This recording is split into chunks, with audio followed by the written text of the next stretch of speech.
Times of Swaraj में आप सबों का स्वागत है। मैं हूं संतोष सिंह और आज हम टाइम्स ऑफ स्वराज में बात कर रहे हैं कि शिक्षा विभाग ने अभी तक की सबसे बड़ी कार्रवाई की है। जी हां, सबसे बड़ी कार्रवाई।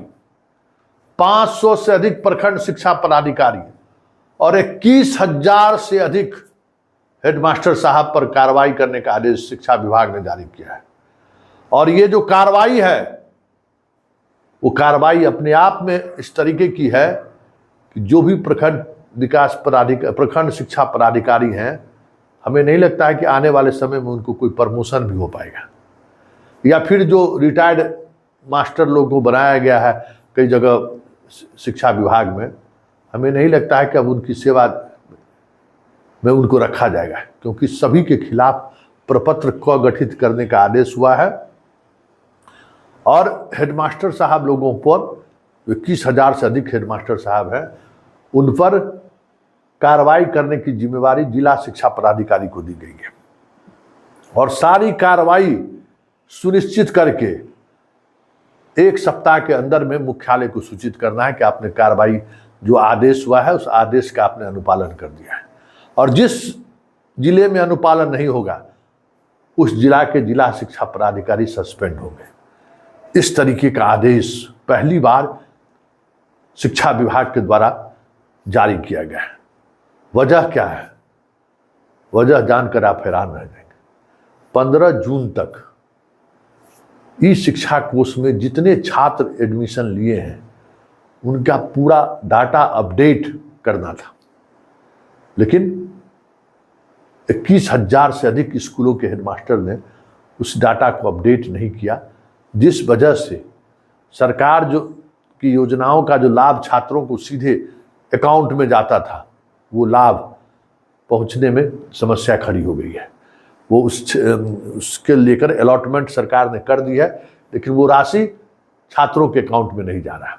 इस वजह से इतने लोगों पर कार्रवाई की गई है। लेकिन बड़ा सवाल ये है कि आपके शिक्षा कोष में जिस तरीके की एंट्री की बात कर रहे हैं और जिस स्तर पर एंट्री हो रहा है उसमें कई तरह की समस्याएं आ रही हैं। क्या उस समस्या के समाधान को लेकर कभी कोई वर्कशॉप हुआ है क्या?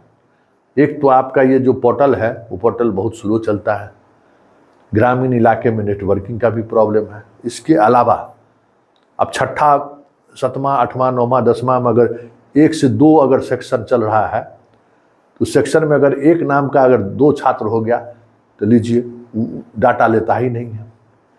आधार कार्ड में, बच्चों का आधार कार्ड में अक्सर गड़बड़ी होती है। नाम में कहीं स्त्रीलिंग पुल्लिंग लिख दिया, कहीं नाम में हर्षिकार दीर्घिकार का फर्क हो गया, वो नहीं ले रहा है।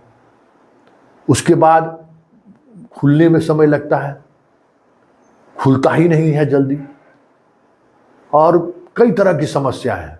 अब जैसे एक बच्चा है, एक गार्जियन है, 3 गो बाल बच्चा उसका पढ़ रहा है, अकाउंट नंबर तो एक ही होगा उनको।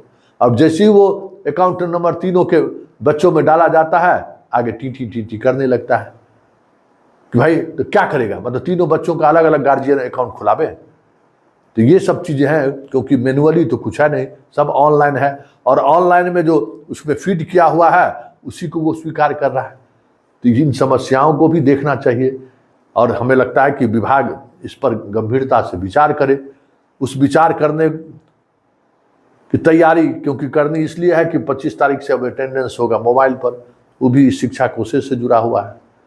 ये सारी चीज़ें जो चल रही है ये अलग इशूज भी है और ये समस्या भी है।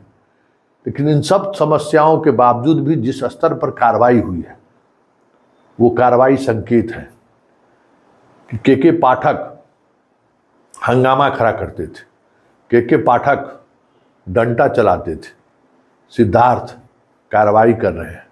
और वो ऐसी कार्रवाई कर रहे हैं तो हमें लगता है कि हेडमास्टर साहब से लेकर शिक्षकों तक, दशकों तक याद रखेंगे, दशकों तक उस कार्रवाई का वो दंश झेलते रहेंगे।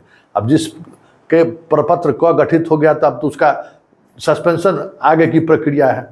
सस्पेंशन नहीं होगा तो वेतन वृद्धि पर रोक लग जाएगा। तो ये जो मार है ये तो आपको सीनियरिटी प्रभावित कर देगा। बहुत सारी चीज़ें हैं।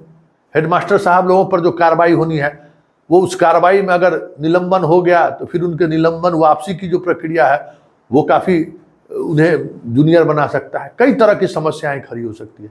मतलब पाठक हंगामा खड़ा कर रहे थे, सिद्धार्थ कार्रवाई कर रहे हैं और ऐसी कार्रवाई कर रही है जिसका व्यापक असर पूरे शिक्षा व्यवस्था पर पड़ेगा और शिक्षकों पर पड़ेगा, ये साफ दिखने लगा है।